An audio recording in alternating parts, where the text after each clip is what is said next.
அனைவருக்கும் வணக்கம். குணம் நாடி குற்றமும் நாடி அவற்றுள் மிகை நாடி மிக்க கொள்ளல். ஒருத்தவங்களோட குணத்தையும் அவங்களோட குறைகளையும் ஆராய்ச்சி அதுல எது அதிகமா இருக்கோ அதை வச்சுதான் அவங்களோட குணம் இந்த மாதிரி அப்படின்னு சொல்லிட்டு நம்ம ஜட்ஜ் பண்ணணும். இன்னைக்கு நம்ம பார்க்க போற அந்த டாபிக் பாத்தீங்கன்னா சன்சத் ரத்னா விருதுகள் 2026 கரண்ட் அஃபேர்ஸ் சீரியஸ்ல நாடாளுமன்ற உறுப்பினர்கள் எம்பிஸ் மற்றும் நாடாளுமன்ற நிலைக்குழுக்களின் சிறந்த செயல்பாட்டை கௌரவிப்பதற்காக 2026 ஆண்டிற்கான சன்சத் ரத்னா விருதுகள் அறிவிக்கப்பட்டிருக்கு. இந்த விருது அவர்களோட நாடாளுமன்ற செயல்பாட்டிற்காக 10 மக்களவை உறுப்பினர்கள், 2 மாநிலங்களவை உறுப்பினர்கள் மற்றும் 4 நாடாளுமன்ற நிலைக்குழுக்களுக்கு வழங்க அங்கீகாரம் அளித்துள்ளன.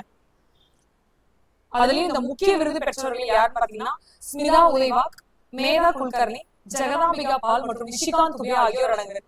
முன்னாள் குடியரசுத் தலைவர் APJ அப்துல் கலாம் அவர்களோட தூண்டுதலால் தான் பிரைம் பாயிண்ட் அறக்கட்டளையால 2010 ஆண்டுல இருந்து இந்த விருது தோற்றுவிக்கப்பட்டிருக்கு.